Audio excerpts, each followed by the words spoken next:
a good leader in 4 years can do much more than a bad leader in 8 years.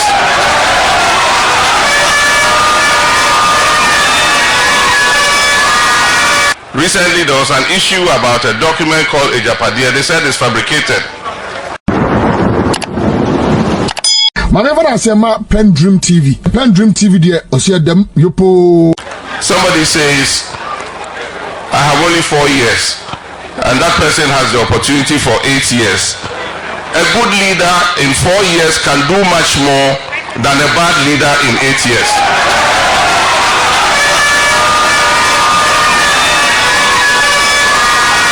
Recently, there was an issue about a document called Agyapade3. They said it's fabricated. We launched our campaign on the 27th of July. That was last Saturday. And we immediately decided that we will fan out in different directions. As you know, Nana Jane is in Central Region and has started her campaign there. And I decided to come home to Upper East to come and start my campaign here, and I chose Boko.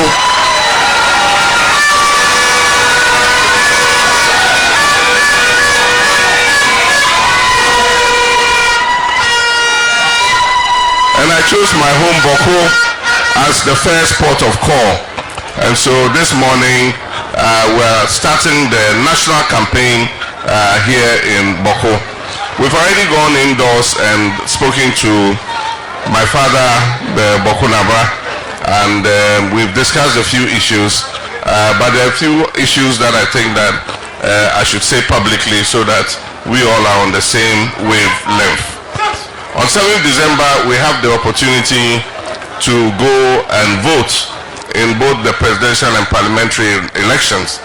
That is the beauty of democracy. It gives us every 4 years the opportunity to make a change. And I do think that on 7th December, Ghanaians are going to vote for change. They're going to vote for change for several reasons. The first being that we need to send a signal both to the country and to the international community that we are not satisfied and happy with what is going on in Ghana. A vote for NPP again will be a vote for a third term for Nana Akuffo Addo. And it will send a signal to the rest of the world that we are happy, we are satisfied with what has gone on over the last 8 years. I've met several investors, and all of them are saying they are waiting to see the results of the election before they come and invest their money here in Ghana. And so we should not make a mistake with this particular election. It is an election like no other. The stakes are the highest. It will determine the future of our country. The second is we need to hold this government accountable for the hardship, the crisis that they've subjected Ghana to, for the state capture that they have implemented in Ghana over the last 8 years. Buying every state property, buying all the government lands, amassing wealth to themselves. Recently, there was an issue about a document called Agyapade3. They said it's fabricated. But even if it's fabricated, the implementation is not fabricated. Because everything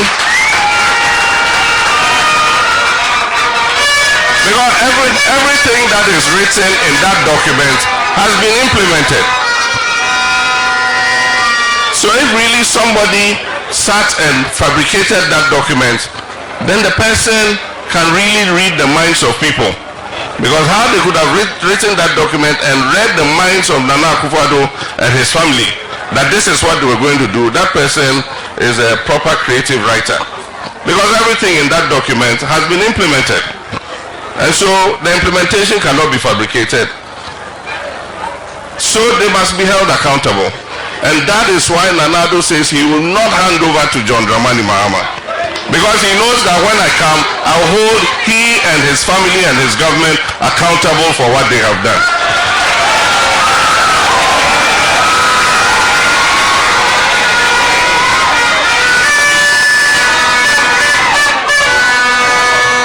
And so, they want their vice president to take over from them so that he can come and cover their backs. It is not going to happen. NDC is going to win the election, and those who have made the people of Ghana suffer by misappropriating the wealth of the people, by abusing their office, will be held accountable for what they have done. But I'm always quick to add that when we come into government and we appoint people into office under our government, the same measure that we met out to the outgone MPP administration is the same measure we shall deal with our own people in our government if they do the same thing that the MPP has done. And so I want all of us to turn out in our numbers and vote. There's a mop-up exercise that is currently going on, and so those who still haven't had the opportunity to register, this is your last chance, because as far as I know, this is the last time the Electoral Commission is going to open the register before we go for elections. And so for the young people who are 18 and above who still haven't had the opportunity, please take advantage of it. It's just a 3-day exercise. I think this is the third day, and so this is your last opportunity today to go and register so that you can vote. There are many issues that have been raised by Boko Naba. One is the issue of the government hospital in Boko. If you remember, in 2016, it was a major campaign promise that if NDC won the election, we will build a first-class government hospital in Boko so that you don't have to travel.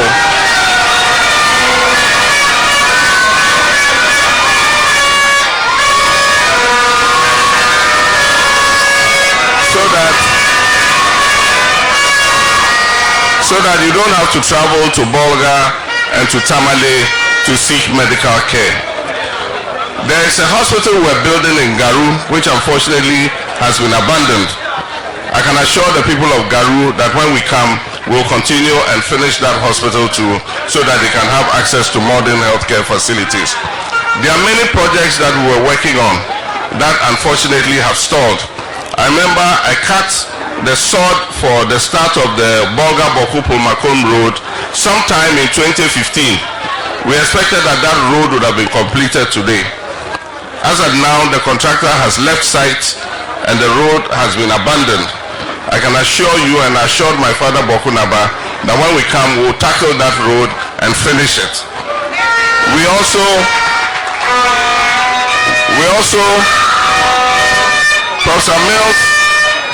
Professor Mills conceptualized the idea of the Eastern Corridor project, and we started it in the time of Professor Mills. I came and I continued it and did the segment between Nakwanduri and Otidamanko.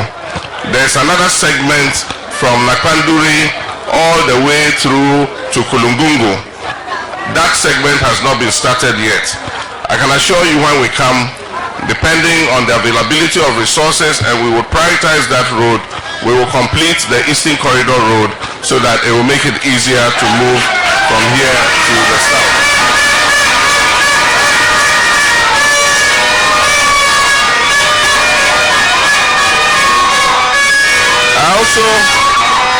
I also cut sod to start the Tamni irrigation project, and we didn't complete before we left. We finished phase 1. This government continued it very slowly, but still it has not been done. This project will bring about 3,000 hectares of land under irrigation so that our young people can do dry season gardening. They can do all year round gardening so that they don't have to go down south to look for menial jobs. And so when we come, we'll finish the Tamni irrigation project because we know it's going to benefit at least 4 districts in this area. All the young people will have the opportunity, who are interested in farming, will have the opportunity to be able to farm all the year round.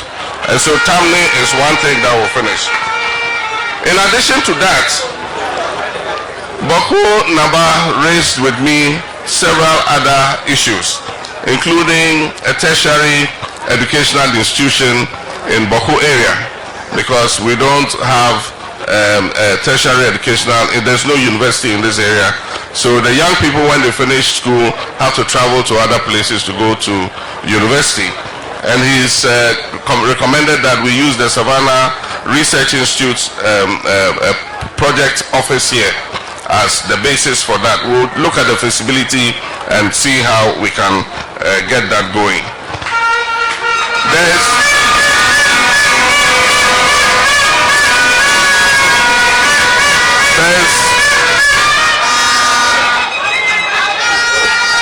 There are other programs. We intend to launch our manifesto this month, and there are several projects that are targeted at reducing unemployment. And one of them is the Farmers Service Centers. They are going to serve as the center for providing inputs and services to farmers.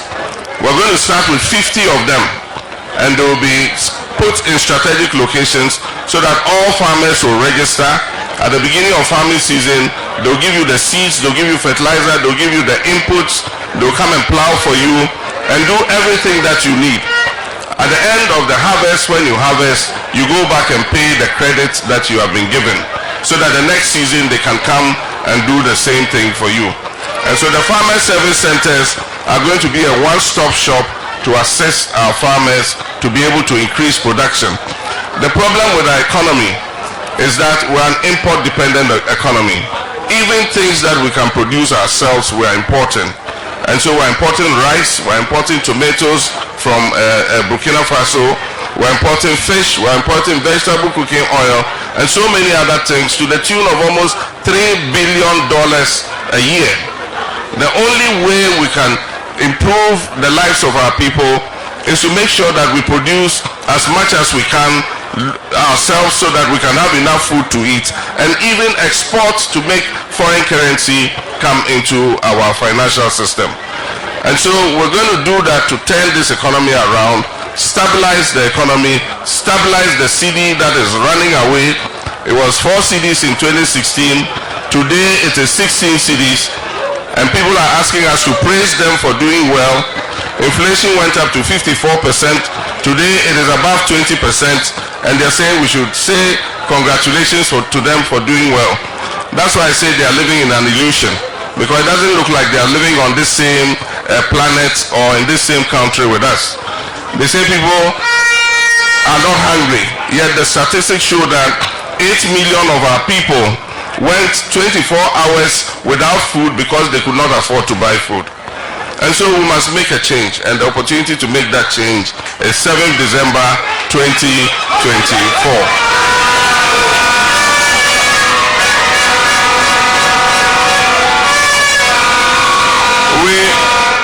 We have good news for our women. Women are the majority population in this country. They are more than the men. And women are active in agriculture, they are active in trading, commerce. If you go to the markets, it's mostly our mothers and our sisters who are doing business there. Unfortunately, they don't have access to the kind of credit or capital so that they can grow their businesses. And so, aside from empowering our women by the affirmative action bill that has just been passed by Parliament, the NDC intends to set up a women's development bank so that it can provide credits to our women. The bank will have its branches in the markets and all other places where women do business, so that the little capital that they need, the 1,000 Ghana, 2,000 Ghana, 500 Ghana, to be able to invest in their businesses, the bank will be able to advance it to them at very low interest rates, so that they don't have to go to loan sharks and go and take credit and have the loan sharks chasing them every day for money. So that's the good news for our women. The 24-hour economy is a policy that we're going to introduce so that we can create more employment for our young people. Because existing businesses, if they have the opportunity, they can operate for more than just 8 hours. So they can operate for 16 hours, they can operate for 24 hours. And we're going to give them incentives to be able to do so. Because if they're able to do so, they'll be able to double the employment that they currently have at this moment, so that more of our young people who are finishing school can get work to do. Unemployment rate has increased. When I was leaving office, unemployment rate was just about 8%. Today, unemployment rate is 14.7%. It means that more of our young people are unemployed. And the recent statistics said that almost 2 million of our young people are not in education, they are not in employment, they are not in training. They're just sitting idle at home. Because if a young person is not in school, then it means they've been employed. If they are not been employed, then it means they are doing some training to gain a skill to go into the world of work.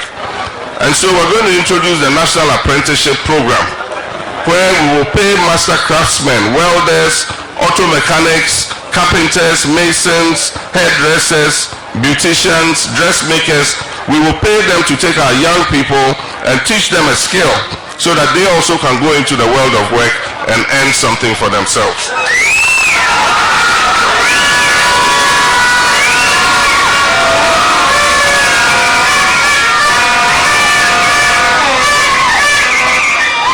My father, Boko Naba, raised an issue with me, and I discussed something with him. Your member of parliament, I'm aware, has written a letter to the speaker requesting that another region should be created out of the Upper East region to cover the 6 constituencies in the Boko area. Boko Naba raised it with me, and I told him, in principle, I think it's a good idea for 2 reasons. One, ability.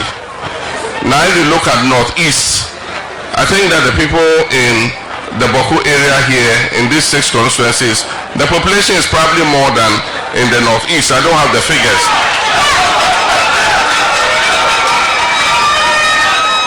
And if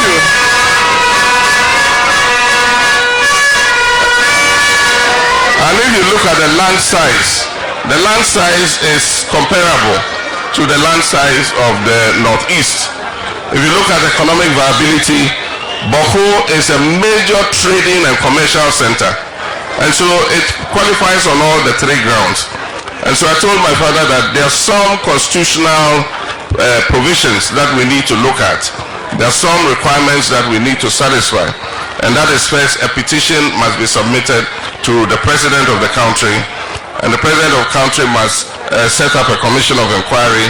The commission of inquiry must look at the petition, do the feasibility study, and make sure that it is viable to have a region. And then after that, it has to go to a referendum. And so those are the constitutional requirements that need to be gone through. But you can be sure that you have my support, and that I feel that, yes, it is justified that we have a region here in this area, in Boko area.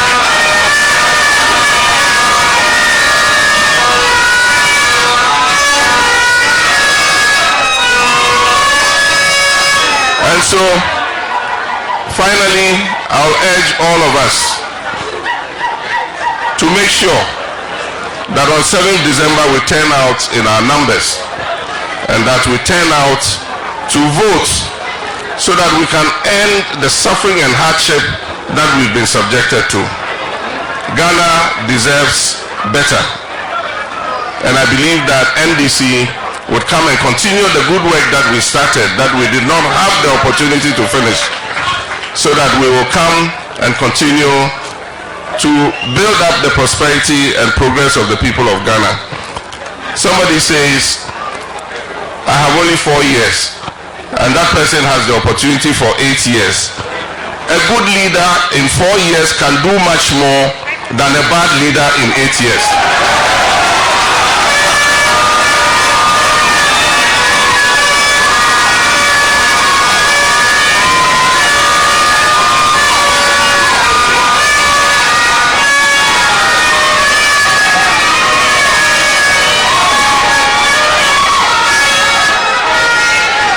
And I believe that in the 4 years that I was president, you all saw the progress that was going on in this country.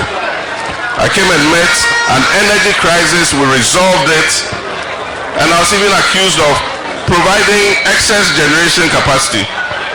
Recently, our lights are going off again. All state enterprises are posting losses. Recently, the ECG's debt was published. They owe almost 8 billion cedis. We're going to come and reverse all that and make sure that we put Ghana on the path of progress and prosperity again. I thank you very much. God richly bless all of you. Dedi kama mamena PENDREAM TV ase. Na so far so good.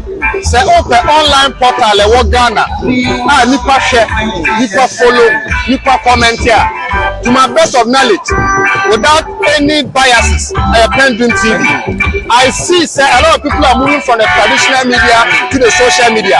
And PENDREAM, you are setting the pace because you bring the issues as they are. And the those are the issues. And then Unipa are not ready for just ordinary endorsement. But people want to hear the issues. What are the issues? What are the possible solutions? So for me, I'm endorsing PENDREAM TV. And I'm recommending say Obi Biana who affiliated traditional media and why you board with it, I'm going to live up to expectation. Your next last stop PENDREAM TV.